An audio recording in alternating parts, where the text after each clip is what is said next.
Hello D students, हम लोग vectors की डीपीपी नंबर 2.3 सॉल्व कर रहे थे और अभी तक हमने क्वेश्चन नंबर 18 तक सॉल्व कर लिया था। अब हम लोग आगे बढ़ते हैं अगले क्वेश्चन पे, which is our question number 19। तो देखिएगा, क्वेश्चन में हमें दिया गया है कि the resultant of vectors A vector and B vector is R1 vector, कि ए वेक्टर और बी वेक्टर का रिजल्टेंट या फिर उनका वेक्टर एडिशन हमें R1 बोला गया है। On reversing the direction of vector B vector the resultant becomes R2 vector. अगर हम लोग बी वेक्टर का डायरेक्शन रिवर्स करके ए वेक्टर के साथ ऐड करते हैं तो इसका रिजल्टेंट हमें R2 वेक्टर मिल जाता है। तो पूछा गया है कि what is the value of R1 square plus R2 square. तो हमें R1 square plus R2 square की वैल्यू क्या होगी ये पूछी जा रही है।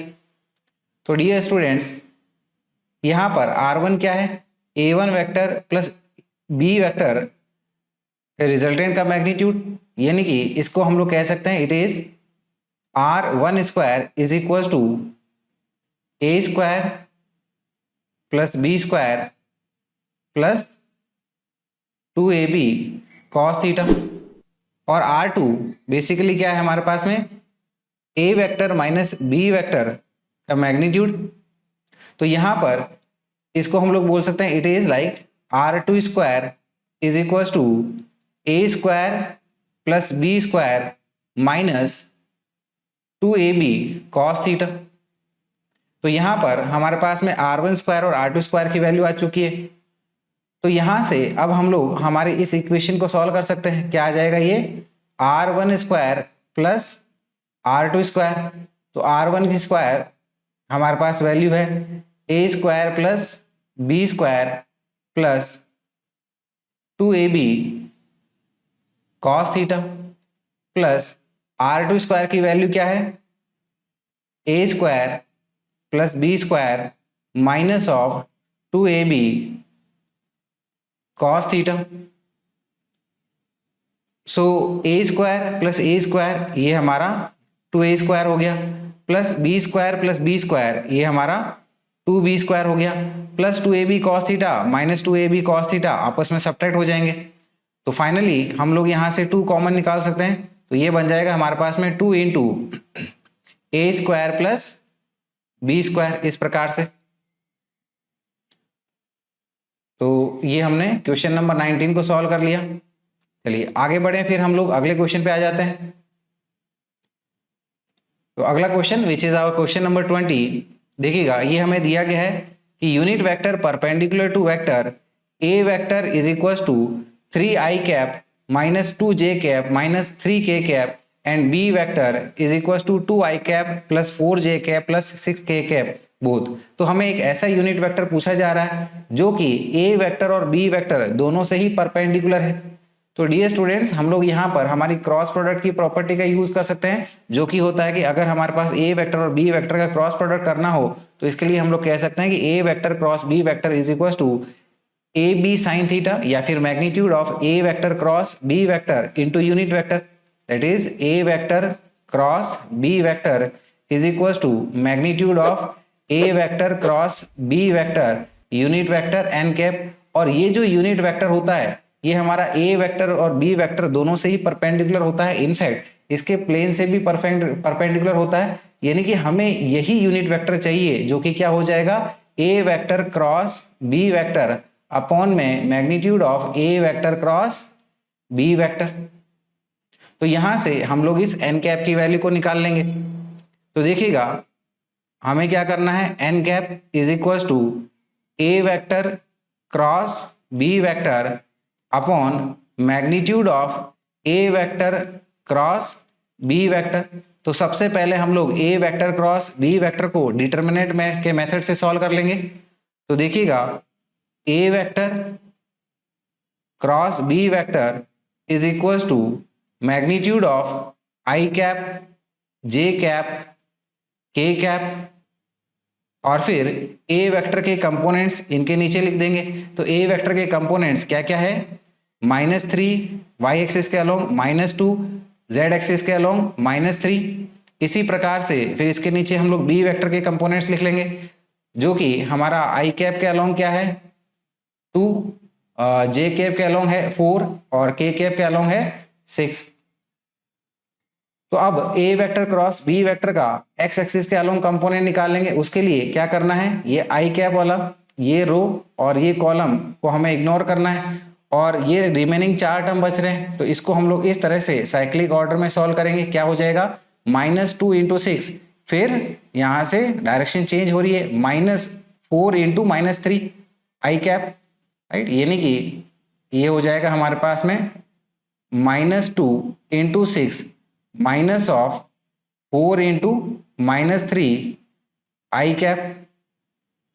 फिर y कंपोनेंट इसका सॉल्व करना है, तो यहां पर अगला टर्म हम लोग यहां पर माइनस से स्टार्ट करेंगे, और अब हमें j कैप वाली रो और ये कॉलम को इग्नोर करना है। तो ये 4 टर्म हमें दिख रहे हैं, तो फिर से वही लूप इस प्रकार बनाइएगा, तो जो कि अब क्या हो जाएगा, -3 × 6 -2 × -3, तो इसको हम लोग लिख सकते हैं एज -3 × 6 -2 × -3 जे कैप।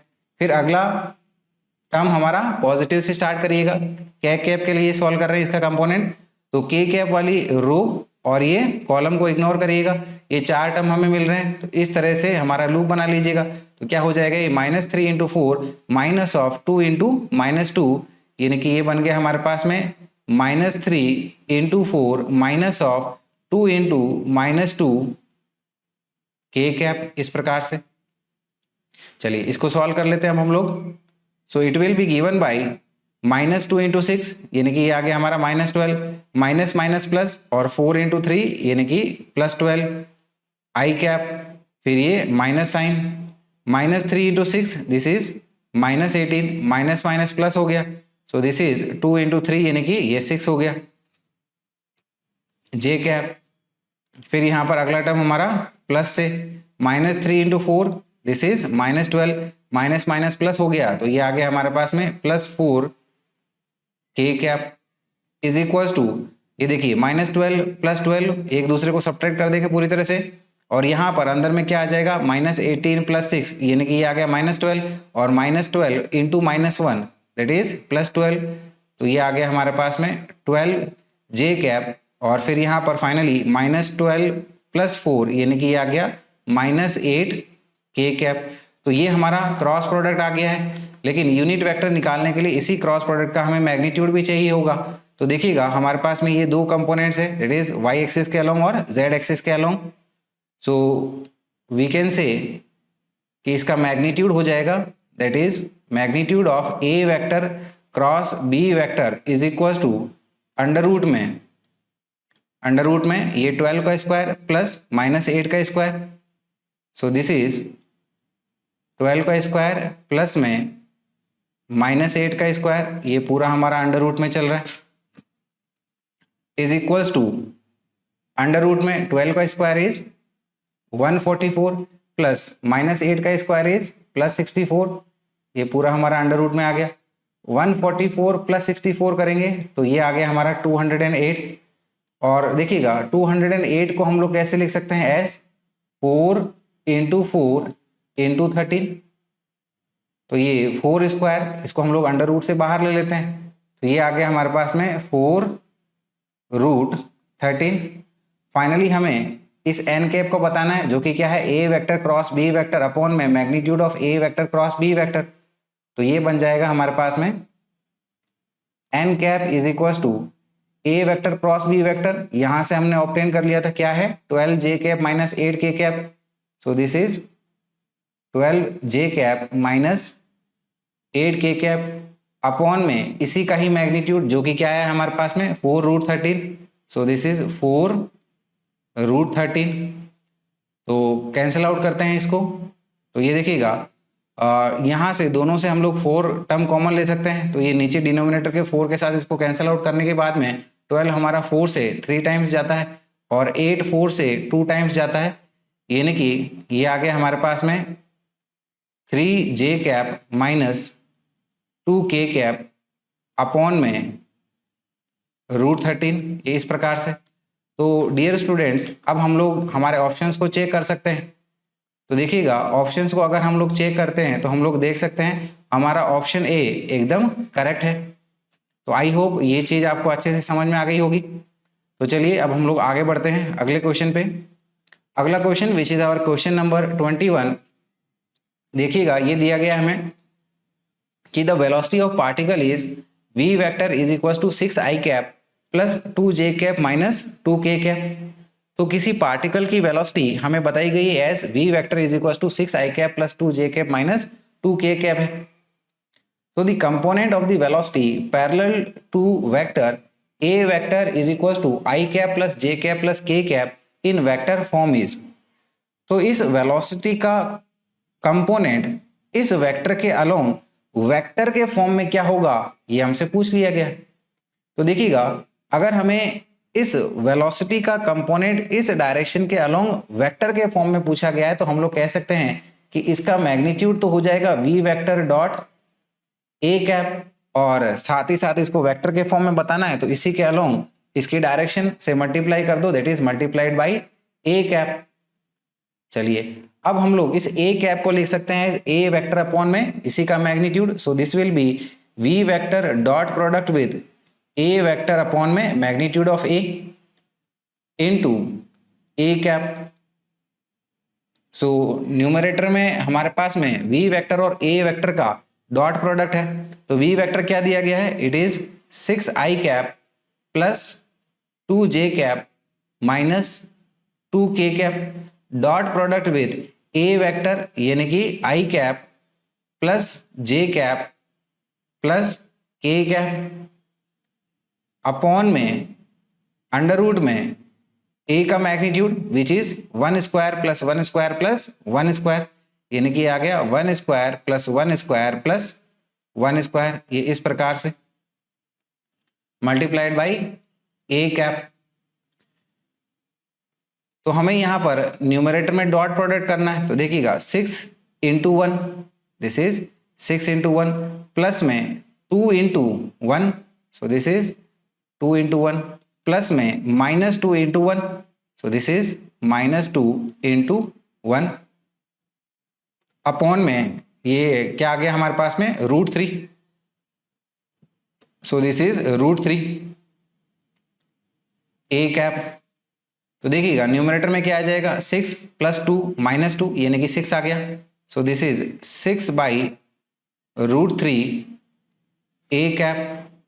और 6 को कैसे लिख सकते हैं हम लोग, 6 को लिख सकते हैं 2 इंटू 3 से, और 3 को कैसे लिख सकते हैं √3 इंटू √3 से। तो ये एक √3 से √3 गया तो ये क्या टर्म बच गया हमारे पास में 2√3 a कैप, यानी कि इसको हम लोग लिख सकते हैं एज 2√3 राइट a कैप। और a कैप को कैसे लिखा जा सकता है, this is a vector upon में इसी का magnitude a। So we can say it is 2√3 a vector this is i cap plus j cap plus k cap upon में इसका magnitude which is √3 is equals to, यहाँ पर इस √3 से √3 को कैंसिल आउट कर देते हैं और ये आ जाएगा 2 को सभी के टर्म के अंदर साथ में मल्टीप्लाई करिएगा तो ये आ जाएगा 2i cap plus 2j cap plus 2k cap इस प्रकार से। तो ये हमारा ठीक है ना वेलोसिटी का वेक्टर फॉर्म हो गया, वेलोसिटी का कंपोनेंट का वेक्टर फॉर्म हो गया अलोंग a वेक्टर। और इसको अगर हम लोग ऑप्शन के साथ मैच करें तो हम लोग देख सकते हैं कि हमारा ऑप्शन बी सही आंसर है। चलिए अगले सवाल पे आ जाते हैं। अगला सवाल देखेंगे that is question number 22। Question number 22 में दिया गया है कि if ai cap plus bj cap is a unit vector and it is perpendicular to i cap plus j cap then value of a and b is। तो दिया गया है कि अगर ai cap plus bj cap एक unit vector है और ये i cap plus j cap इस वेक्टर के साथ परपेंडिकुलर है तो बताइएगा कि a और b की वैल्यू क्या है। तो डियर स्टूडेंट्स जैसे कि हमें पता है कि अगर हमारे दो वेक्टर्स एक दूसरे से परपेंडिकुलर है इसका मतलब ये है कि उनका डॉट प्रोडक्ट हमारा 0 होगा। तो इसीलिए ये कहा जा सकता है कि यहाँ पर a i cap plus b j cap का डॉट प्रोडक्ट अगर हम लोग i cap plus j cap के साथ करें तो इसका रिजल्टेंट हमें 0 मिलना चाहिए क्योंकि ये एक दूसरे से परपेंडिकुलर है। तो चलिए इसी प्रॉपर्टी को यूज करते हुए इसको सॉल्व करते हैं। So it is A I cap plus B J cap dot product with I cap plus J cap is equal to 0। तो यहां पर डॉट प्रोडक्ट करना है तो क्या हो जाएगा, a into 1, so this is a into 1 plus में b into 1, b into 1 is equal to 0, right. तो यहां से ये हमें क्या मिल जाएगा, this is a plus B is equal to 0। Let us say ये हमारी इक्वेशन नंबर 1 है। और हमें ये भी दिया गया है कि हमारे पास में जो पहला वाला वेक्टर है वो एक यूनिट वेक्टर है, और यूनिट वेक्टर है तो यानी कि इसका मैग्नीट्यूड हमारा 1 होना चाहिए। सो वी कैन से कि as A I cap plus B J cap is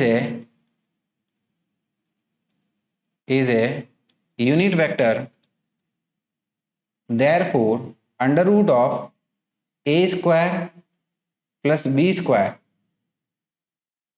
is equals to 1। दोनों साइड का स्क्वायर करते हैं तो स्क्वायर करने पे ये हमें मिल जाएगा as A square plus B square is equal to 1।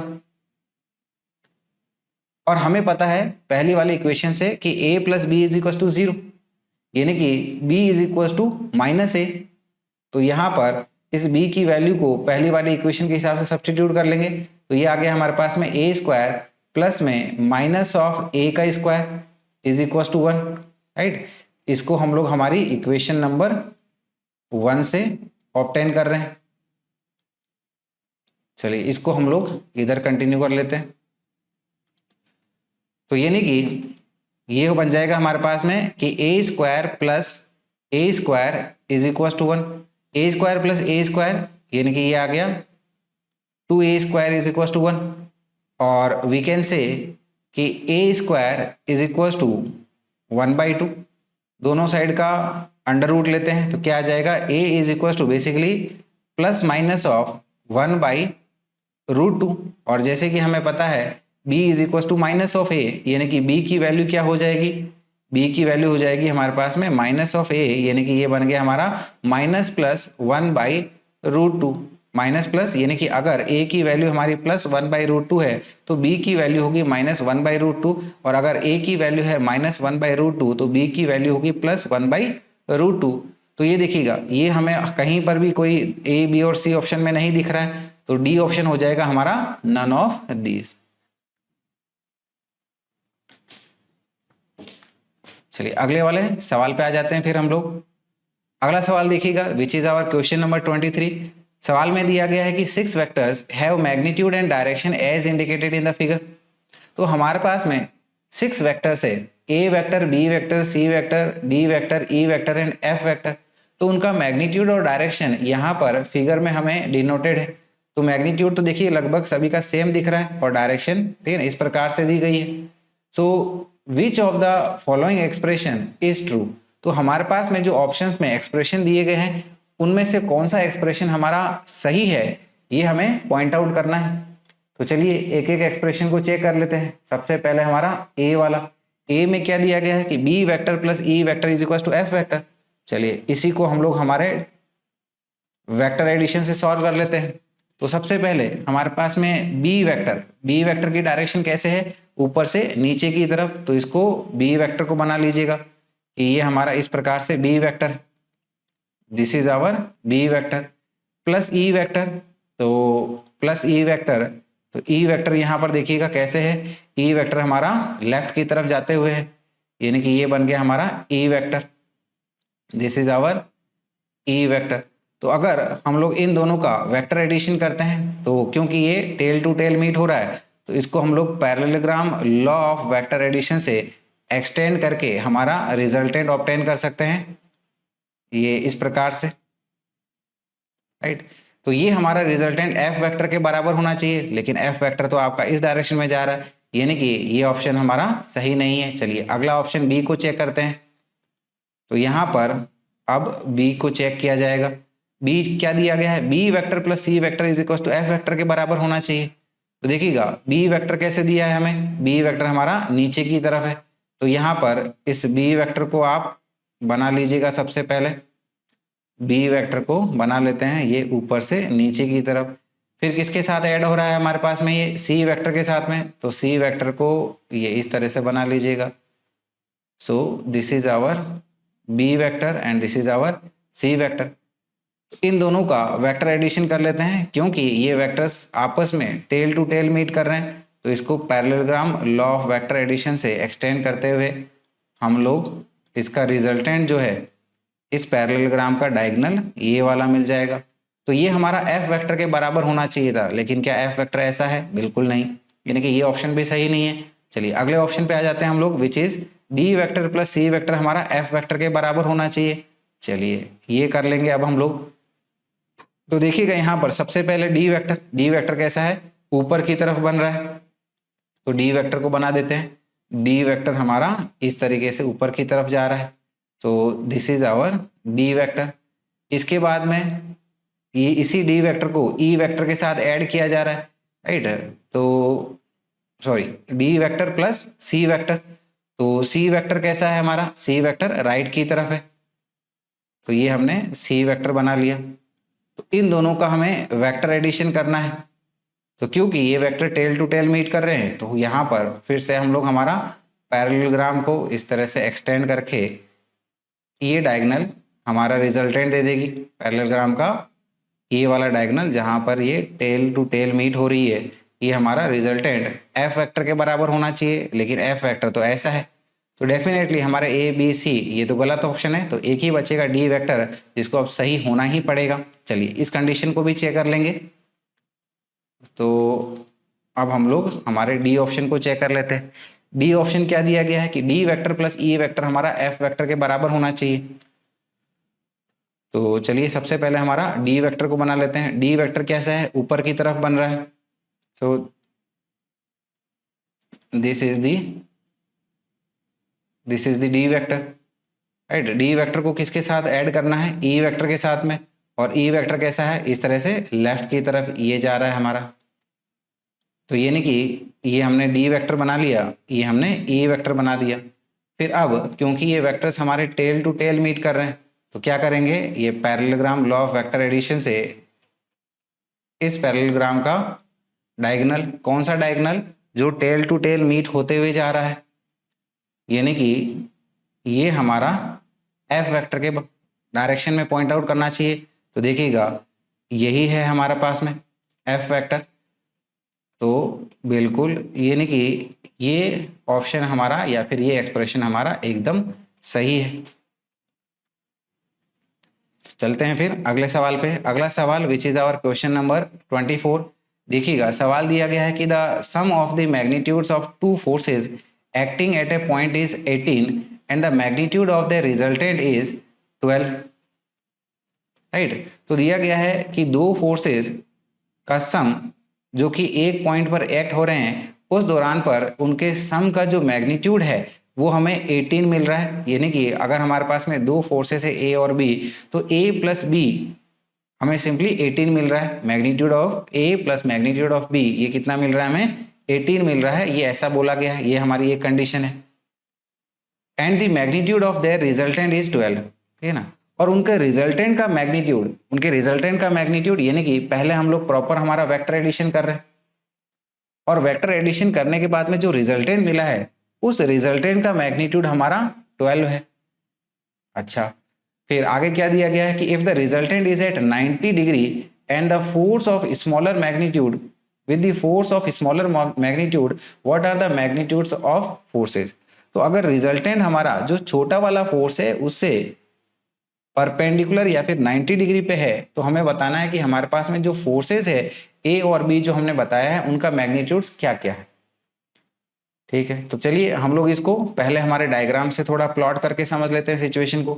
So let us से कि ये हमारा एक फोर्स है, इसको हम लोग हमारे ए वेक्टर से बता देते हैं, और दूसरा फोर्स जो है उसको इस तरह से कंसिडर कर लीजिएगा ताकि इन दोनों का जो वेक्टर एडिशन है वो हमारा छोटे वाले वेक्टर से, यहाँ पर ए वेक्टर हमारा बी वेक्टर से छोटा बना दिया गया है, तो इन दोनों का जो रिजल्टेंट बन रहा है टेल टू टेल मीट कर रहे हैं, तो इसको हम लोग हमारे parallelogram law of vector addition से इस प्रकार सॉल्व कर सकते हैं। तो यानी कि इसका जो रिजल्टेंट है हमारा इस पैरेललोग्राम का ये वाला डायगोनल हो जाएगा। इसको हमारा आर वेक्टर बोल लेते हैं। तो ये जो आर वेक्टर है इस ए वेक्टर से कैसा है, परपेंडिकुलर है। ठीक है, बढ़िया। तो अब मान लीजिएगा कि ये बी वेक्टर और आर वेक्टर के बीच में एंगल हमारा थीटा है। तो इस बी वेक्टर के हम लोग दो कंपोनेंट्स बना सकते हैं, ठीक है ना, एक आर वेक्टर के अलोंग, दूसरा हमारा आर वेक्टर से परपेंडिकुलर। तो देखिएगा अगर हम लोग इस ट्राइंगल के हिसाब से देखें, ठीक है ना, ये ट्राइंगल के हिसाब से देखें तो इस थीटा के सामने वाला साइड ये परपेंडिकुलर हो गया, ये बेस हो गया, यानी कि ये बी वेक्टर का क्या हो जाएगा, हमारा परपेंडिकुलर कंपोनेंट, और ये वाली साइड हमारी बेस कंपोनेंट हो जाएगी। और परपेंडिकुलर कंपोनेंट की बात करें तो यानी कि ये परपेंडिकुलर कंपोनेंट कितना आ जाएगा हमारे पास में, this is B sine theta, और ये हमारा बेस कंपोनेंट। तो बेस कंपोनेंट को हम लोग इस तरह से बता सकते हैं बी वेक्टर का, ठीक है ना, ये वाले ट्राइंगल के हिसाब से ये हमारा क्या बन गया, base component. So this is B cos theta. चलिए अब हमारी कंडीशन जैसे दी है वैसे चलते हैं।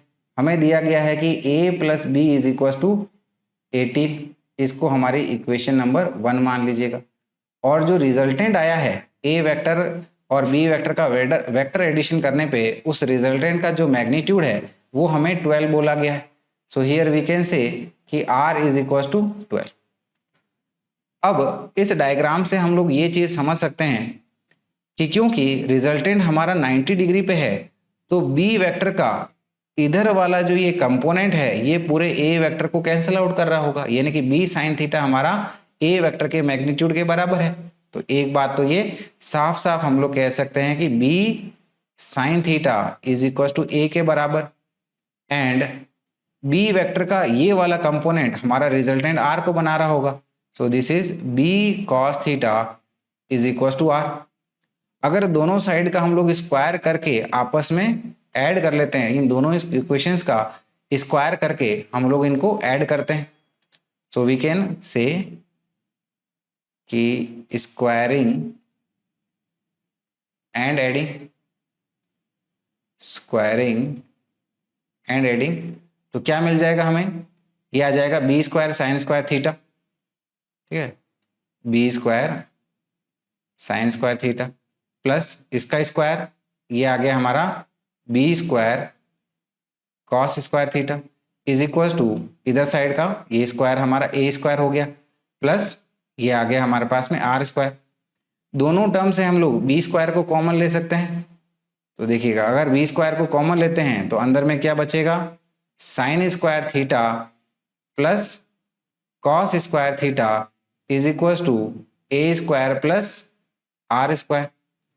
और जैसे कि हमें पता है कि sine square theta plus cos square theta 1 होता है, ये हमारी ट्रिग्नोमेट्रिक आइडेंटिटी, यानी कि ये इक्वेशन सिंप्लीफाई होके क्या आ जाएगी, b square is equal to A square plus r square, इस प्रकार से।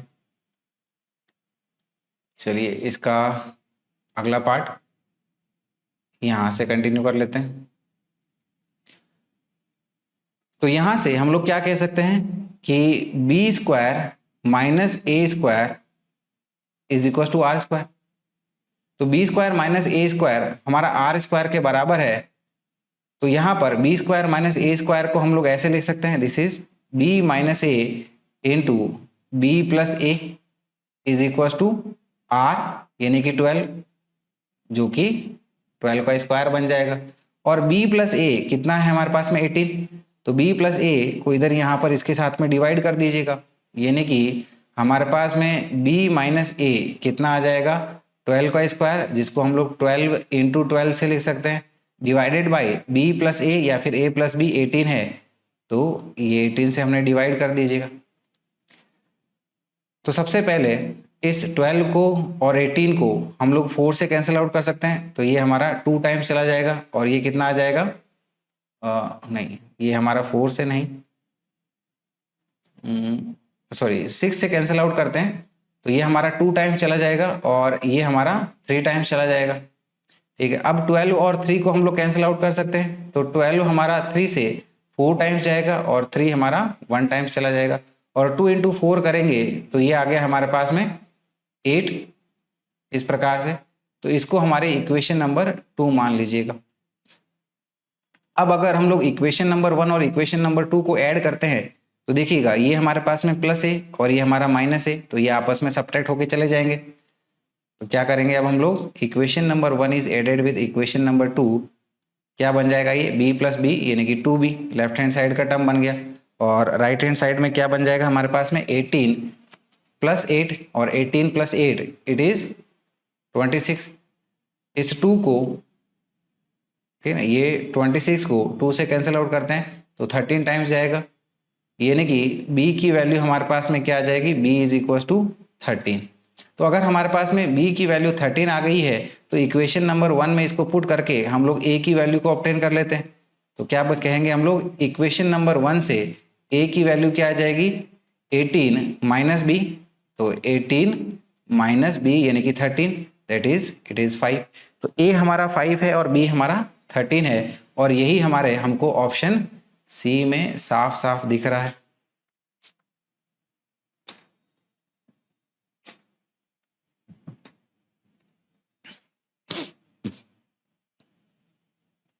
चलिए अगले क्वेश्चन पे आते हैं हम लोग। अगला क्वेश्चन दिया, देखिएगा ये दिया गया है कि क्वेश्चन नंबर 25, कि the resultant of two vectors p vector and q vector is r vector. कि p वेक्टर और q वेक्टर का रिजल्टेंट या फिर वेक्टर एडिशन हमारा r वेक्टर है। If q vector is doubled the new resultant is perpendicular to p vector. अगर हम लोग q वेक्टर को डबल कर देते हैं तो हमारा जो नया रिजल्टेंट है वो हमारा p वेक्टर से परपेंडिकुलर हो जाता है। तो आपसे पूछा गया कि r किसके बराबर है। चलिए हमारी सिचुएशन को एक बार डायग्राम के साथ समझते हैं। तो देखिएगा डायग्राम कुछ इस तरह से कह रहा है कि ये हमारा p वेक्टर है और ये हमारा q वेक्टर मान लीजिएगा कुछ इस प्रकार से। ये है हमारा p वेक्टर और ये हमारा q वेक्टर। तो इनका जो रिजल्टेंट है, राइट, वो किसके बराबर है, r के बराबर। तो इनको अगर हम लोग वेक्टरली ऐड करते हैं और इसका जो रिजल्टेंट हमें मिल रहा है ये इस प्रकार से, ये हमारा r वेक्टर के बराबर है, ऐसा हमारी ये पहली स्टेटमेंट कह रही है। दूसरी स्टेटमेंट कह रही है कि अगर हम लोग q वेक्टर को डबल कर देते हैं, तो q वेक्टर को डबल करना यानी कि इसका मैग्नीट्यूड डबल हो जाएगा और डायरेक्शन यही रहेगी।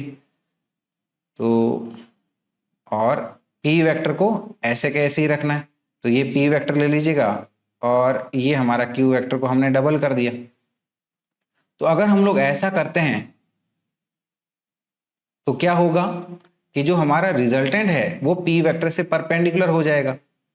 देखिएगा अगर हम लोग इनको वापस से इस प्रकार से वेक्टरली ऐड करते हैं by parallelogram law of vector addition, तो जो रिजल्टेंट बन रहा है हमारा, ये हमारा रिजल्टेंट, लेट अस से इसको हम लोग हमारे r2 वेक्टर से बता देते हैं। तो ये जो r2 वेक्टर है वो p वेक्टर से परपेंडिकुलर हो जाता है, ऐसा हमें दिया गया है, और ये हमारा थीटा एंगल, ठीक है ना, ऐसा हम लोग कंसिडर कर लेंगे। तो r जो है ये पहला वाला r वो किसके बराबर है, ऐसा हमसे पूछ लिया गया है, ठीक है। तो देखिएगा यहां से हम लोग क्या कह सकते हैं कि अगर हमारे पास में रिजल्टेंट p वेक्टर से परपेंडिकुलर है और रिजल्टेंट हमारा 2q वेक्टर और p वेक्टर का ही वेक्टर एडिशन मिलके मिलता है, इसका मतलब ये है कि अगर हम लोग 2q वेक्टर का ये कंपोनेंट देखें तो ये magnitude wise exactly p vector के मैग्नीट्यूड के बराबर होगा, और 2q वेक्टर का ये वाला कंपोनेंट, ठीक है ना, तो ये इसके लिए परपेंडिकुलर कंपोनेंट हो गया जो कि क्या हो जाएगा 2q साइन थीटा, यानी कि ये हमारा 2q साइन थीटा जो है वो एग्जैक्टली p के बराबर है, राइट। तो ये कंडीशन हम लोग यूज करेंगे, that is we can say कि 2q sine theta is equal to p। और यहाँ पर पहले केस से रिजल्टेंट को हम लोग बता सकते हैं कैसे, कि r इज इक्वल टू क्या आ जाएगा, अंडर रूट में p square plus q square plus 2pq cos, right, इनके बीच का एंगल हमारा, ठीक है ना। तो देखिएगा हमने ये एंगल तो चेंज किया नहीं है, तो ये एंगल हमारा बेसिकली कितना हो जाएगा 90 प्लस थीटा, ऐसे हम लोग कह सकते हैं, राइट। इसको हम लोग बोल सकते हैं 90 प्लस थीटा, और ये पूरा हमारा अंडर रूट में चल रहा है। अब P की वैल्यू हम लोग 2q साइन थीटा से सब्सटीट्यूट कर लेते हैं, तो ये बन जाएगा हमारा अंडर रूट में 2q साइन थीटा का whole square plus q square plus 2 into P की value 2q sine theta put कर लेंगे, तो ये आ गया 2q sine theta into Q और cos 90 plus theta, cos 90 plus theta. तो देखिएगा एंगल हमारा 90 प्लस थीटा यानी कि सेकंड क्वाड्रेंट में हो गया, और सेकंड क्वाड्रेंट में सिर्फ साइन पॉजिटिव होता है, कॉस नेगेटिव होता है, तो यानी कि ये हमारा क्या आएगा माइनस, और क्योंकि हमने एंगल को वर्टिकल लाइन से डिफाइन किया है तो इसका हमारा कॉम्प्लीमेंट्री में चेंज आ जाएगा, यानी कि कॉस क्या हो जाएगा साइन, तो ये आ जाएगा माइनस साइन थीटा। तो यानी कि कॉस 90 प्लस थीटा हमारा माइनस साइन थीटा के बराबर होता है। ये पूरा हमारा अंडर रूट में आ गया।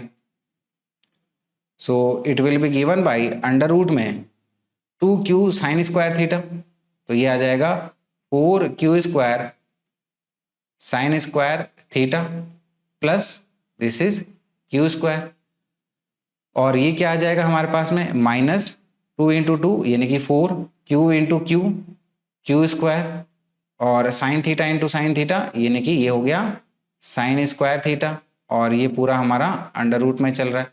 तो देखिएगा plus 4q square sine square theta हमारा minus 4q square sine square theta के साथ में सब्ट्रैक्ट हो जाएगा, तो जो टर्म बच रहा है वो क्या बचेगा हमारा सिर्फ प्लस q स्क्वायर, यानी कि ये सिंप्लीफाई होके क्या आ जाएगा under root of q square, यानी कि ये आ गया हमारे पास में q।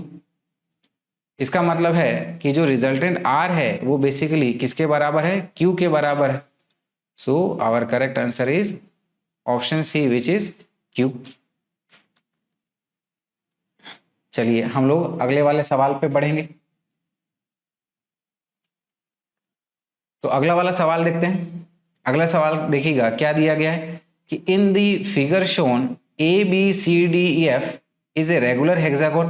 तो हमें यहाँ पर A B C D E F ये एक रेगुलर हेक्सागोन दिया गया है, right. So what is the value of A B vector plus A C vector plus A D vector plus A E vector plus A F vector, ठीक है। तो देखिएगा एक बार हम लोग हमारे इस रेगुलर हेक्सागोन को बना लेते हैं।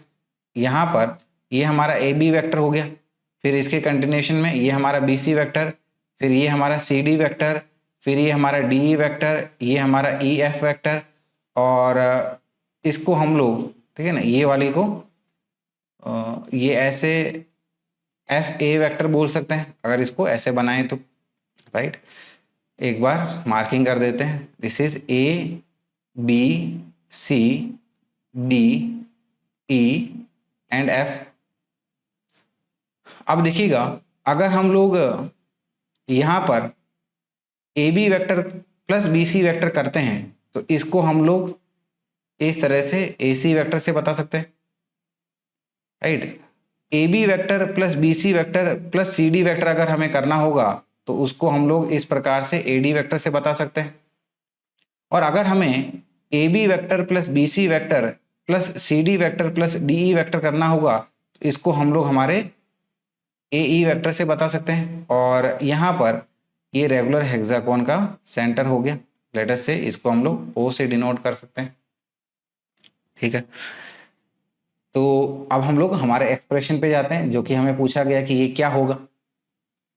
तो इसके लिए हम लोग कह सकते हैं कि A B vector plus A C vector plus A D vector plus A E vector plus A F vector, तो A B vector as it is, और ए सी वेक्टर को कैसे बोल सकते हैं A B vector plus B C vector, तो this is A B vector plus B C vector plus में AD vector, AD vector को कैसे लिखा जा सकता है, A B vector plus B C vector plus c D vector.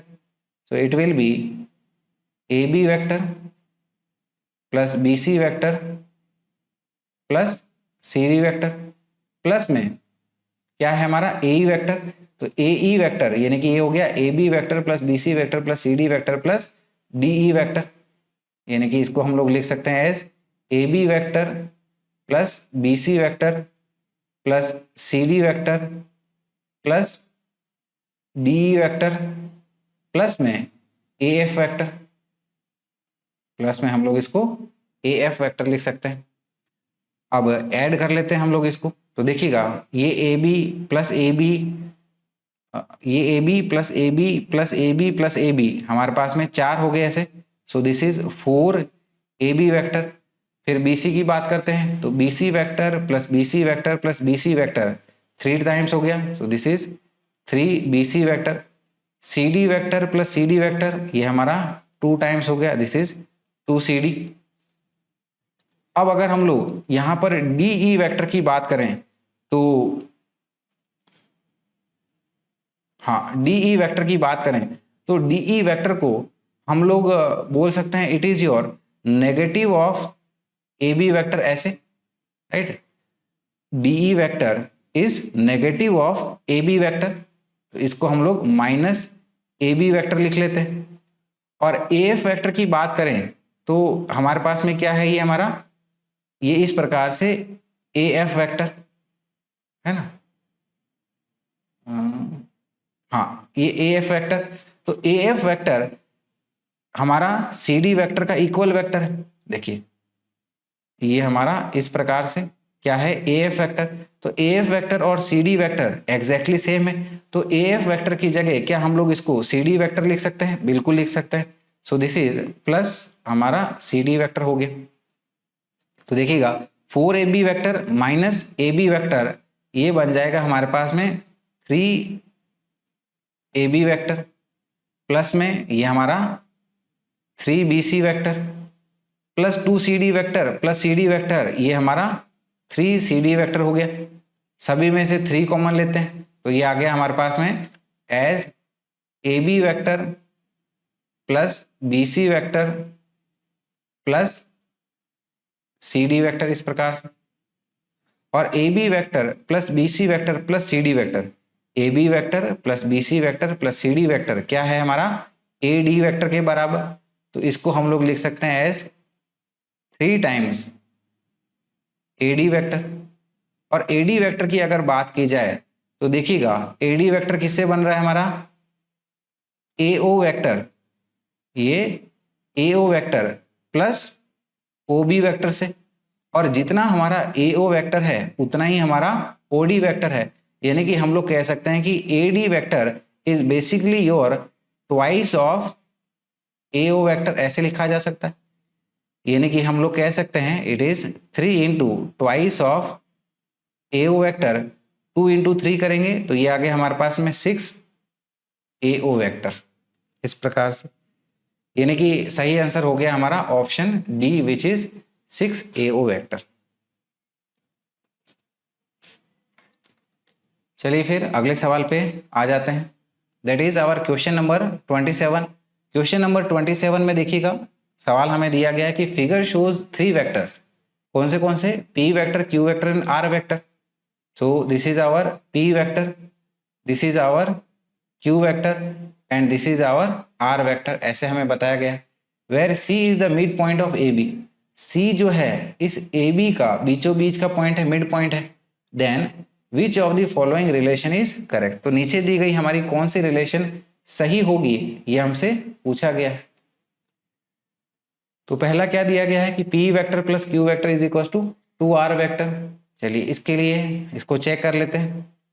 तो यहाँ पर देखिएगा अगर हम लोग आर वेक्टर की बात करें तो आर वेक्टर को हम लोग ऐसे भी बोल सकते हैं कि r vector is basically our Q vector, इधर से q vector plus B C vector, और इधर से अगर हम लोग बात करेंगे तो ये क्या आ जाएगा हमारे पास में पी वेक्टर प्लस ए सी वेक्टर, दोनों से ही हमें आर वेक्टर मिल रहा है। तो चलिए इसी के लिए इसको सॉल्व करते हैं, that is q vector plus B C vector is equal to r vector. Let us say ये हमारी इक्वेशन नंबर 1 हो। और दूसरी यहां से हम लोग कह सकते हैं कि it is like p vector plus A C vector, this is p vector plus A C vector is equal to r vector. तो AC को कैसे लिख सकते हैं हम लोग? सो AC इज बेसिकली, अगर ये हमारा AC वेक्टर है और ये हमारा CA वेक्टर है, तो हम लोग क्या कह सकते हैं कि AC vector is equal to, right, minus of CA vector. कि अगर हम लोग इसको उल्टा करेंगे, रिवर्स करेंगे, तो ये हमारा AC वेक्टर के बराबर हो जाएगा। सो हियर वी कैन से कि P vector is equal to minus of CA vector is equal to R vector. और CA बेसिकली क्या है? अगर ये हमारा CA वेक्टर है तो ये हमारा BC वेक्टर के बराबर हो जाएगा, क्योंकि ये हमारा मिड पॉइंट है। ठीक है, तो ये नहीं कि इसको हम लोग क्या कह सकते हैं कि P vector minus BC vector is equal to R vector. इसको हमारी इक्वेशन नंबर 2 मान लो। तो अगर हम लोग इक्वेशन नंबर 1 और 2 को ऐड कर लेंगे तो ये BC हमारा हट जाएगा, और क्या आ जाएगी हमारी इक्वेशन 1 प्लस इक्वेशन 2 अगर करते हैं तो ये बन जाएगा हमारे पास में P vector plus Q vector is equal to R vector plus R vector, यानी कि ये आ गया हमारे पास में 2R वेक्टर। तो ये हमारी कंडीशन एकदम सही बैठ रही है, यानी कि हमारा जो ऑप्शन ए है वो एकदम सही है, करेक्ट है। चलिए अब आ जाते हैं हम लोग अगले सवाल पे, which is our question number 28। सवाल देखिएगा, दिया गया है कि ए vector is turned without a change in its length through a small angle d theta. कि अगर हम लोग एक वेक्टर ए वेक्टर को थोड़ा सा चेंज करते हैं, ठीक है ना, उसके एंगल में अगर हम लोग थोड़ा सा चेंज करते हैं डी थीटा के, बिना उसका मैग्नीट्यूड या फिर लेंथ को चेंज किए, ठीक है ना, ऐसा हम लोग कर रहे हैं। So the value of magnitude of delta A vector and delta A R respectively, दोनों का मतलब समझिएगा। पहला क्या बोला जा रहा है हमें कि magnitude of delta A vector क्या होगा। डेल्टा ए वेक्टर क्या है? बेसिकली हमारा जो वेक्टर का चेंज आया है, ठीक है ना, तो ऑब्वियसली ये भी एक वेक्टर होगा। तो उस चेंज इन वेक्टर का मैग्नीट्यूड क्या होगा, ये पहले पार्ट में पूछा गया। और दूसरा वो ये बोला गया है कि हमारे पास में दो वेक्टर बने हैं, पहला इनिशियल और फिर फाइनल, तो इनके मैग्नीट्यूड का चेंज कितना आया होगा, ये हमें ये इस पार्ट में पूछ रहा है। चलिए समझेंगे इसको हम लोग। देखिए हमारी सिचुएशन किस प्रकार है कि मान लीजिएगा कि ये हमारा इस प्रकार से इस डायरेक्शन में ए वेक्टर रहा होगा। तो अगर हम लोग इस वेक्टर को थोड़ा सा घुमा देते हैं स्मॉल एंगल डी थीटा से, ये हमारा डी थीटा एंगल से हमने इसका ओरिएंटेशन चेंज किया। सो ये हमारा ए वेक्टर है और इसको हमारा नया वेक्टर बी वेक्टर मान लो। ऑब्वियसली बी वेक्टर का मैग्नीट्यूड हमारा ए वेक्टर के मैग्नीट्यूड के बराबर है। तो जो इसका चेंज होगा, इस चेंज को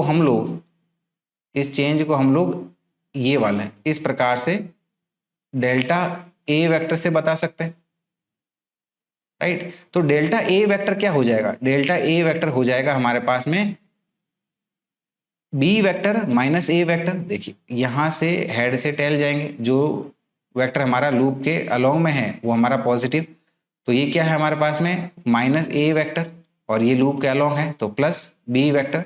तो डेल्टा ए वेक्टर बेसिकली क्या हो गया हमारे पास में B vector minus A vector हो गया। तो ये जो है पहले पार्ट में इसका हमें मैग्नीट्यूड करना है, राइट, इसका हमें मैग्नीट्यूड बताना है। तो चलिए यही करते हैं।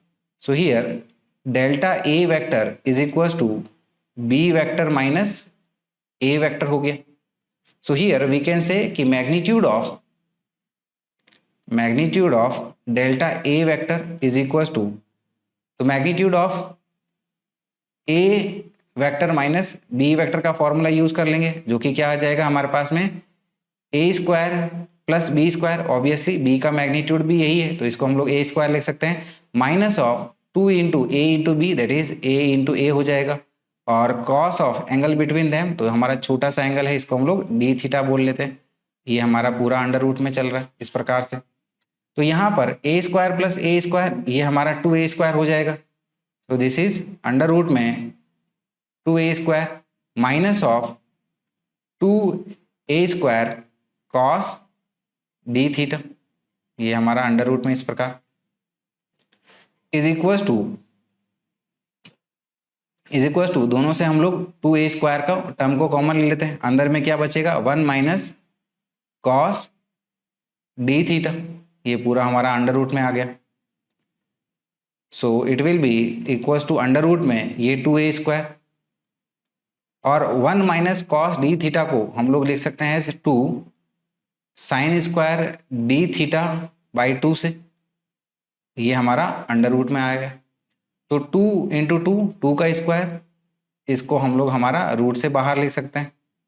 a² रूट से बाहर हमारा a हो जाएगा और sine square D theta by 2 यानी कि ये आ गया हमारे पास में रूट से बाहर आके साइन डी थीटा बाई 2 हो गया। इस चीज को यहाँ कंटिन्यू करते हैं। तो अगर हमारे पास में ये जो एंगल है अगर ये बहुत छोटा है तो इस साइन डी थीटा बाई 2 की value approximately D theta by 2 के बराबर ही रहने दिया जा सकता है। सो वी कैन से कि for small angles that is we can say sin d theta by 2 will be approximately d theta by 2 only, d theta by 2 only. Therefore हमारे पास में ये डेल्टा a वेक्टर का मैग्नीट्यूड है, इसको हम लोग लिख सकते हैं 2a into d theta by 2, that is we can say magnitude of delta a vector is equal to 2a into d theta by 2 और यहाँ पर ये 2 से 2 चला जाएगा और सिंपली ये क्या आ जाएगा हमारे पास में, it is a d theta. ठीक है, चलिए तो ये तो हमारा आ गया डेल्टा a वेक्टर का मैग्नीट्यूड। ये चीज अगर अब हमसे डेल्टा a पूछा गया है तो डेल्टा a का बेसिकली मतलब क्या है कि मैग्नीट्यूड का कितना चेंज आया होगा। ऑब्वियसली मैग्नीट्यूड तो सेम है तो इनका चेंज हमारा 0 होगा। तो वी कैन से कि delta a means change in magnitude of vectors, that is delta a is equal to final magnitude कितना है वो भी अभी भी है, इनिशियल कितना है -a, तो मैग्नीट्यूड का चेंज कितना हो गया 0। तो यानी कि magnitude of delta a vector हमारा a डी थीटा हुआ और मैग्नीट्यूड का चेंज 0 हो गया, जो कि हमें हमारे ऑप्शन बी में ये चीज दिख रही है। So correct answer is our option b which is a d theta, 0।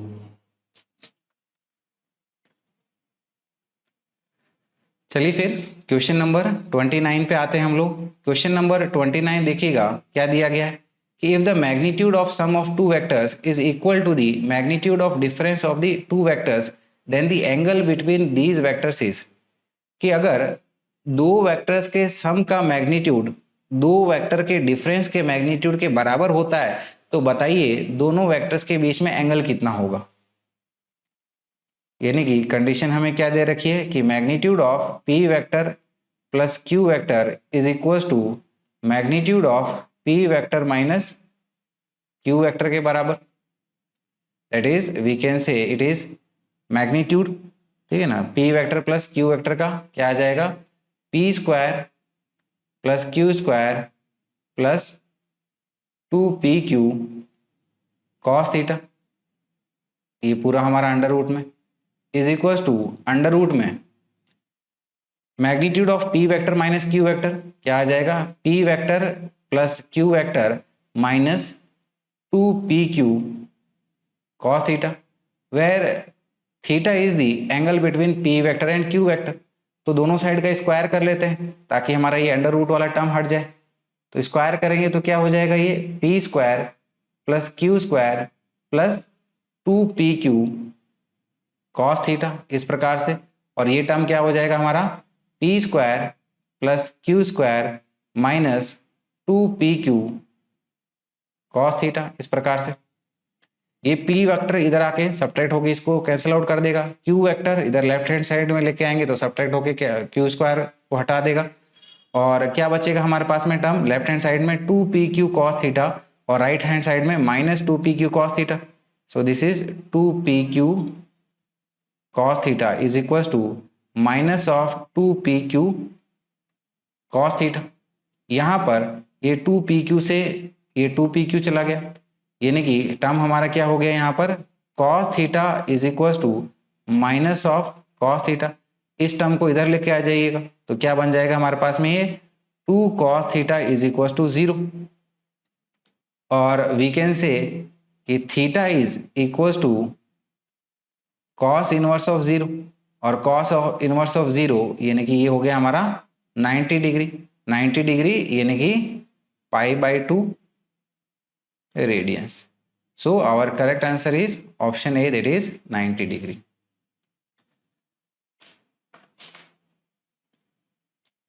Question number 30 देखते हैं। क्वेश्चन नंबर 30 दिया गया है कि if a vector 2i cap plus 3j cap plus 8k cap is perpendicular to the vector 4j cap minus 4i cap plus alpha k cap, then the value of alpha is.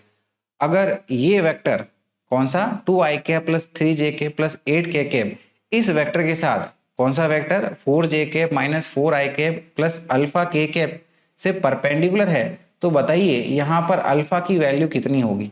क्योंकि ये दोनों एक दूसरे से perpendicular है तो इनका dot product हमें 0 मिलेगा। सो वी कैन से कि पहला वाला वेक्टर को ए वेक्टर मान लीजिएगा, इसको बी वेक्टर मान लेते हैं, तो इनका जो डॉट प्रोडक्ट होगा वो हमारा 0 होना चाहिए। तो इनकी वैल्यू सब्स्टिट्यूट करते हैं, A vector that is 2i cap plus 3j cap plus 8k cap, dot product with B vector ए वाला that is 4j cap minus 4i cap plus alpha k cap is equal to 0। Dot product करना है तो 2 into ये वाला minus 4i cap, क्योंकि i cap हमारा second वाला टर्म है यहाँ पर। So this is 2 into -4 plus में 3 इंटू ये वाला 4j कैप, तो 3 इंटू 4 हो जाएगा ये, प्लस में 8 into alpha, so this is 8 alpha is equal to 0 होगा। यानी कि ये आ गया हमारे पास में 2 into -4 is -8 plus 3 into 4 is +12 plus 8 alpha is equal to 0, और वी कैन से -8 प्लस 12 यानी कि ये आ गया हमारा 4 plus 8 alpha is equal to 0, और वी कैन से कि 8 अल्फा इज इक्वल टू, इस 4 को इधर भेजेंगे तो ये आ गया -4, और वी कैन से कि alpha is equal to -4 divided by 8, तो ये आ जाएगा हमारे पास में -1/2। तो सही आंसर हो गया हमारे पास में option c, that is -1/2। Question number 31 देखते हैं। क्वेश्चन नंबर 31 देखिएगा, दिया गया है कि the angle theta between the vectors p vector is equal to i cap plus j cap plus k cap and unit vector along x axis is, कि p vector और x axis के बीच में एंगल कितना होगा ये हमसे पूछ लिया गया। देखिए बड़ा आसान सा सवाल है। p वेक्टर हमें दिया गया है तो इसका मैग्नीट्यूड क्या हो जाएगा, अंडर रूट में 1 का स्क्वायर प्लस 1 का स्क्वायर प्लस 1 का स्क्वायर, क्योंकि हर एक कंपोनेंट हमारा कंपोनेंट का मैग्नीट्यूड 1 है, इज इक्वल टू ये क्या आ गया हमारा √3। और जैसे कि हमें पता है कि अल्फा क्या होता है, it is cos inverse of px upon में p। तो p वेक्टर का x कंपोनेंट यहां से हमें दिख रहा है ये 1 है, सो it is cos inverse of px, ये 1 है, और p कितना आया √3, so this is cos inverse of 1/√3, जो कि हमें हमारा ऑप्शन ए सही आंसर दे रहा है। चलिए फिर अगले सवाल दैट इज क्वेश्चन नंबर 32 पे आते हैं।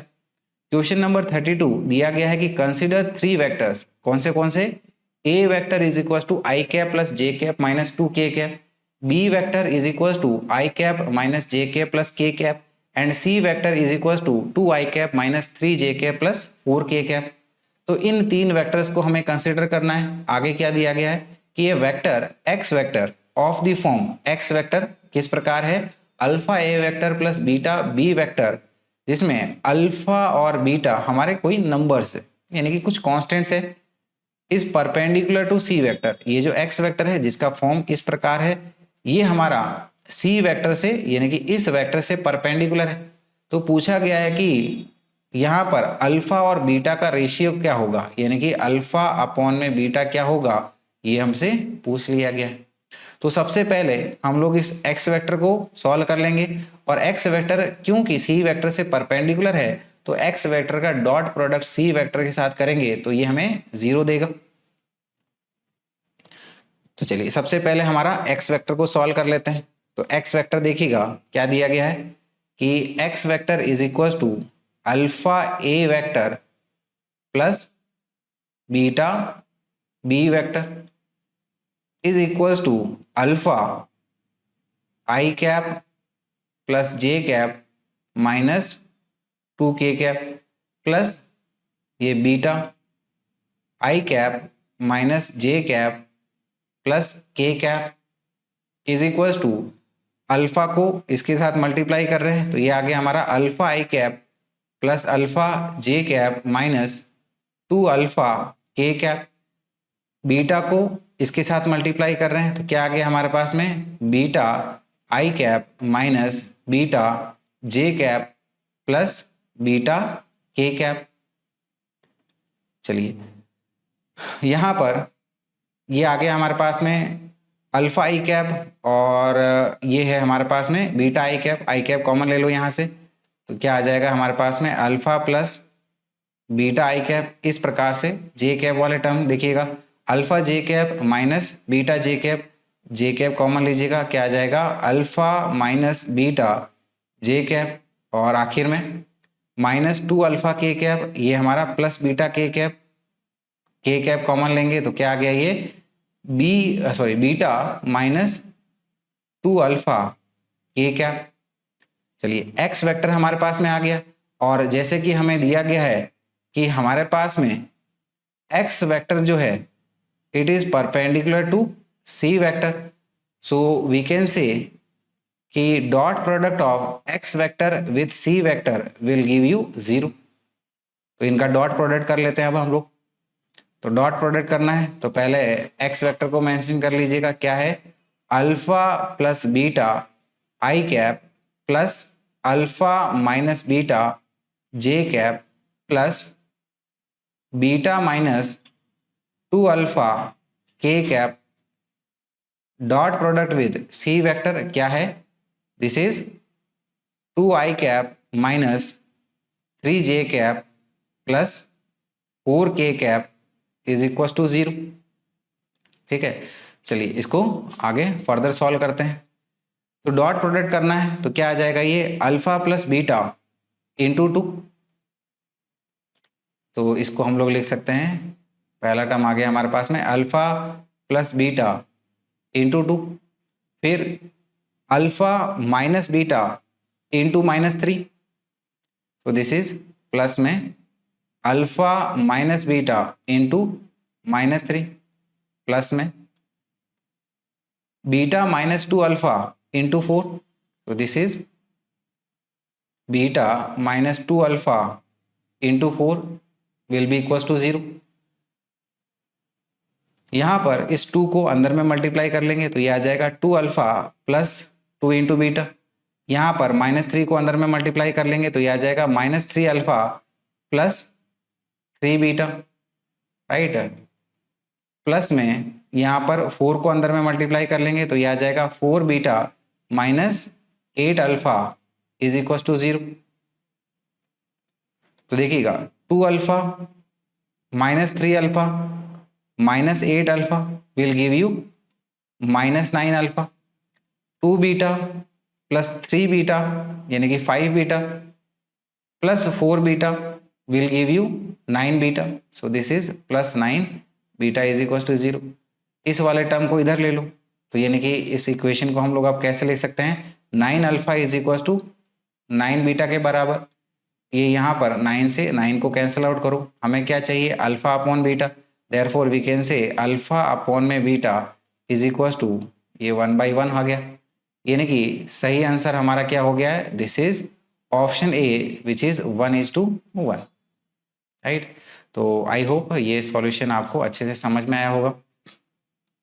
चलिए फिर अगले सवाल पे आते हैं, that is our question number 33। Question number 33 में दिया गया है कि two equal vectors have a resultant equal to either of the two, कि दो इक्वल वेक्टर्स है और उनका रिजल्टेंट जो है, ठीक है ना, वो भी हमारा जो मैग्नीट्यूड है, कोई भी एक मैग्नीट्यूड है उसके मैग्नीट्यूड के बराबर, यानी कि magnitude of either of the vector is equal to magnitude of the resultant. तो the angle between them is, तो उनके बीच में एंगल कितना होगा ये अब हमसे पूछा गया है। तो चलिए समझते हैं इसको। तो यहाँ पर ये हमारा ए वेक्टर कंसिडर करिएगा और इस डायरेक्शन में हमारा बी वेक्टर कंसिडर कर लीजिएगा, और बोला गया है कि दोनों का मैग्नीट्यूड हमारा सेम है और इनका जो रिजल्टेंट बनता है, देखिएगा parallelogram law of vector addition से ये इस प्रकार से हमारा इसका ये वाला डायगोनल रिजल्टेंट हो जाएगा, यानी कि resultant are vector is equal to A vector plus B vector. तो ये जो रिजल्टेंट है उसका मैग्नीट्यूड भी हमारा ए या फिर बी के बराबर है, यानी कि इन तीनों का ही मैग्नीट्यूड सेम है। तो पूछा गया है यहाँ पर ए वेक्टर और बी वेक्टर के बीच में ये एंगल थीटा कितना होगा, राइट। आई होप अब आपको सवाल पूरा अच्छे तरह से समझ में आ गया होगा। तो हमें ये थीटा एंगल को कैलकुलेट करना है, चलिए करते हैं इसको। तो यहाँ पर हमें क्या दिया गया है कि रिजल्टेंट आर वेक्टर का मैग्नीट्यूड, जो कि बेसिकली क्या है magnitude of A vector plus B vector is equal to magnitude of A या फिर मैग्नीट्यूड ऑफ बी के बराबर। तो वेक्टर एडिशन के मैग्नीट्यूड के फॉर्मूले से हम लोग इसको कह सकते हैं कि r is equal to under root of a square plus B square plus 2ab cos theta, ये पूरा हमारा अंडर रूट में आ गया। तो आर का मैग्नीट्यूड हमारा ए के बराबर इस प्रकार से, और ए और बी का मैग्नीट्यूड भी सेम है तो इसको हम लोग ए लिख लेते हैं। तो this is A square plus 2a into A, यानी कि ये आ गया 2a square cos theta, right. दोनों साइड का स्क्वायर करते हैं तो ये बन गया हमारा A square is equal to A square plus A square, यानी कि ये आ गया 2a square plus 2a square cos theta, ठीक है। तो यहां पर अब देखिएगा इस 2a स्क्वायर को इधर भेजिएगा तो a square minus 2a square minus a square हो जाएगा। So we can say this will be 2a square cos theta is equal to minus of a square के बराबर आ गया, और यहाँ पर ये a स्क्वायर से a स्क्वायर को कैंसिल आउट करिएगा, यानी कि कॉस थीटा क्या आ जाएगा, cos theta is equal to minus में 1/2, that is cos theta is equals to minus of 1/2, that is theta आ जाएगा हमारा cos इनवर्स ऑफ माइनस में 1/2, that is it is equals to 120 degree. तो सही आंसर हो गया हमारा option c which is 120 degree. चलिए अगले सवाल पे आते हैं, एकदम आसान सा सवाल है, थ्योरेटिकल सवाल है कि विच of the following is not a vector quantity. तो नीचे दी गई फिजिकल क्वांटिटी में से कौन सी फिजिकल क्वांटिटी हमारी वेक्टर क्वांटिटी नहीं है, यानी कि स्केलर क्वांटिटी है, ये हमें बताना है। वेट ऑब्वियसली वेक्टर क्वांटिटी, ठीक है। न्यूक्लियर स्पिन एक डायरेक्शन के साथ एसोसिएटेड है, ये भी vector quantity. Momentum is a vector quantity, वेरेज potential energy या फिर वर्क ये हमारा स्केलर होता है, तो यानी कि ये हमारी वेक्टर क्वांटिटी नहीं है। Therefore we can say कि पोटेंशियल एनर्जी क्या होता है, it is a scalar quantity, it is a scalar quantity. तो ये हमारी वेक्टर क्वांटिटी नहीं है, तो यानी कि सही आंसर हो गया हमारा option D, that is potential energy. चलिए अगले सवाल पे आते हैं हम लोग। अगला सवाल देखिएगा क्या दिया गया है कि the scalar product of two vectors A vector is equal to 2i cap plus 2j cap minus k cap and B vector is equal to minus j cap plus k cap is given by. इन दोनों vector का अगर हम लोग scalar product या फिर dot product करते हैं तो उसका रिजल्टेंट क्या आएगा वो हमसे पूछा गया है। तो चलिए दोनों का डॉट प्रोडक्ट कर लेते हैं, that is A vector dot with B vector. तो ए वेक्टर है हमारा 2i cap plus 2j cap minus k cap dot product with minus of j cap plus k cap. तो देखिएगा ये आ जाएगा 2, तो यहाँ पर मतलब आई कैप वाला कोई टर्म है ही नहीं, जे कैप वाले दिखते हैं, तो क्या आ जाएगा 2 into minus one, so this is 2 into minus one plus में माइनस वन इंटू वन, तो ये आ गया माइनस वन इंटू वन, तो ये बन जाएगा हमारा माइनस टू और ये क्या आ गया हमारा माइनस वन, तो माइनस टू माइनस वन यानी कि आ गया माइनस थ्री। तो सही आंसर हो गया हमारा option d which is A vector dot B vector is equal to minus three. चलिए अगला सवाल देखते हैं। अगला सवाल दिया गया हमें कि if a vector dot B vector is equal to magnitude of A vector cross B vector then angle between a vector and B vector is, कि अगर ए वेक्टर और बी वेक्टर का dot product a vector cross B vector के magnitude के बराबर होता है तो आपसे पूछा गया कि ए वेक्टर और बी वेक्टर के बीच का एंगल क्या होगा।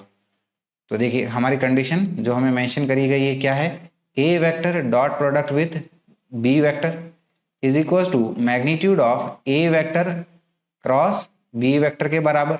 तो ए वेक्टर डॉट बी वेक्टर क्या होता है, ये होता है हमारा ए बी, ये होता है हमारा ए बी कॉस थीटा, और ए वेक्टर क्रॉस बी वेक्टर का मैग्नीट्यूड होता है ए बी साइन थीटा।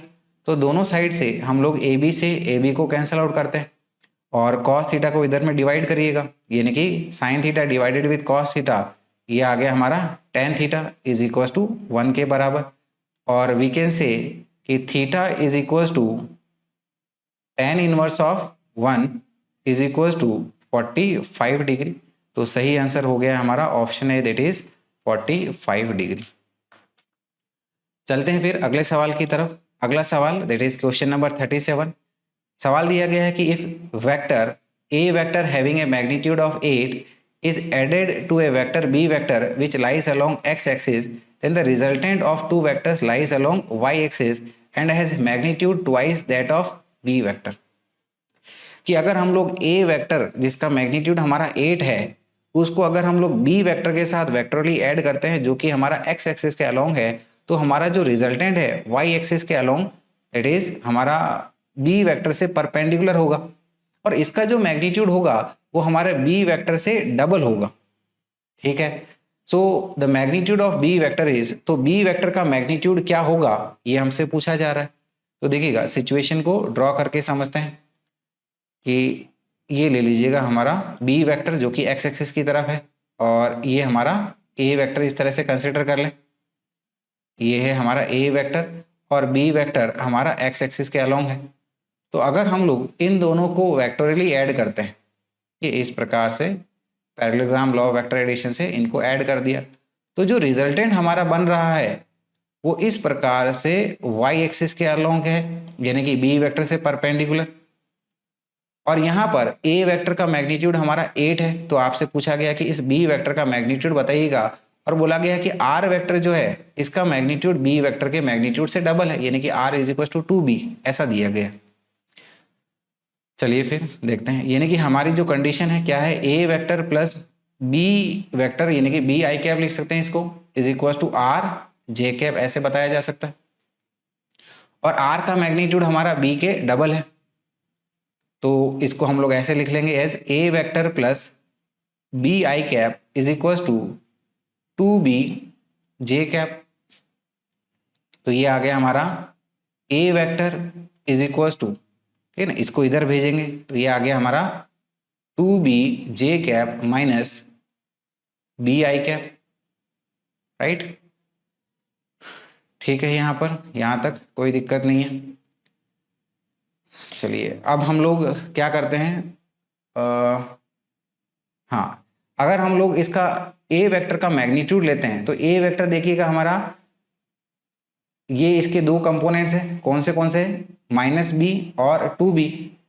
तो हम लोग इसका ए वेक्टर का मैग्नीट्यूड ले लेते हैं, और मैग्नीट्यूड का अगर हम लोग स्क्वायर करेंगे तो क्या आ जाएगा, ए स्क्वायर इज इक्वल टू इनके कंपोनेंट्स का हम लोग स्क्वायर करके आपस में ऐड कर लेंगे, दैट इज ये आ जाएगा 2b का square which is 4b square, और प्लस में -b का स्क्वायर करेंगे तो ये आ गया हमारा b स्क्वायर। इस प्रकार से a की वैल्यू या फिर a का मैग्नीट्यूड हमें 8 दिया है, तो a की जगह हम लोग क्या पुट कर सकते हैं, ये 8 हो गया, 8 का स्क्वायर इज इक्वल टू ये 4b square plus b square, ये आ गया हमारे पास में 5b स्क्वायर, राइट। तो b स्क्वायर क्या आ जाएगा हमारे पास में, b स्क्वायर आ जाएगा ये 8 का square that is 64 divided with 5, दोनों साइड का अंडर रूट लेंगे तो ये आ जाएगा हमारे पास में अंडर रूट में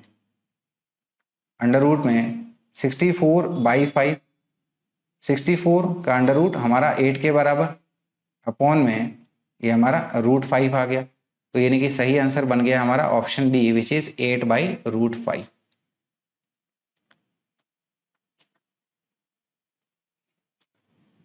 चलिए फिर हमारी इस डीपीपी का आखिरी सवाल देखते हैं, हमारे डीपीपी 2.3 वेक्टर्स का आखिरी सवाल। तो सवाल देखिएगा क्या दिया है, क्वेश्चन नंबर 38 कि the value of alpha for which two vectors A vector is equal to 5i cap plus lambda j cap plus k cap and b vector is equal to i cap minus 2j cap plus k cap are perpendicular to each other is, कि lambda की कौन सी value पर, lambda ये यहाँ है, lambda की कौन सी value पर ए वेक्टर और बी वेक्टर एक दूसरे से परपेंडिकुलर होंगे। तो ये दोनों वेक्टर्स एक दूसरे से परपेंडिकुलर है, इसका मतलब इनका डॉट प्रोडक्ट हमारा 0 होना चाहिए। तो कंडीशन के हिसाब से ये कहा जा सकता है कि ए vector dot product with B vector is equal to 0। A vector ये चीज, तो ए वेक्टर क्या है हमारी 5i cap plus lambda j cap plus k cap, dot product with B vector क्या है हमारा i cap minus 2j cap plus k cap is equal to 0 मिलना चाहिए। तो इनके डॉट प्रोडक्ट की बात हो रही है तो क्या आ जाएगा 5 × 1 plus lambda into -2, lambda into -2 plus 1 × 1 is equal to 0। तो 5 × 1 यानी कि 5 हो गया, लैम्डा इंटू -2 ये आ गया -2 lambda plus 1 × 1 is 1 is equal to 0। तो -2 लैम्डा को इधर ले जाते हैं तो हमारी इक्वेशन को कैसे लिख सकते हैं हम लोग कि it is 2 lambda is equal to 6 और simply lambda is equal to 3, जो कि हमें हमारा ऑप्शन सी में इसका आंसर दिख रहा है। तो यहाँ पर आपकी वेक्टर्स की तीसरी DPP that is DPP number 2.3 भी कंप्लीट होती है। आई होप आपको ये सारे वीडियो सॉल्यूशंस अच्छे लगे होंगे, काफ़ी हेल्पफुल हुए होंगे आपके लिए। तो अगर सारी चीज़ें आपको अच्छी लगी है तो चैनल को लाइक शेयर और सब्सक्राइब करिएगा, अपने दोस्तों के साथ इसको स्प्रेड करिएगा। और हम लोग यहाँ पर पढ़ते वही हैं जो आपके दिमाग में छप जाए, दैट इज़ हमारा मोटो यही है कि स्टडी दैट मीन्स, कि ऐसी पढ़ाई करो कि आपके दिमाग में छप जाए। तो चलिए मिलते हैं हम लोग एक नए वीडियो के साथ में। So till then good night and bye bye, take care.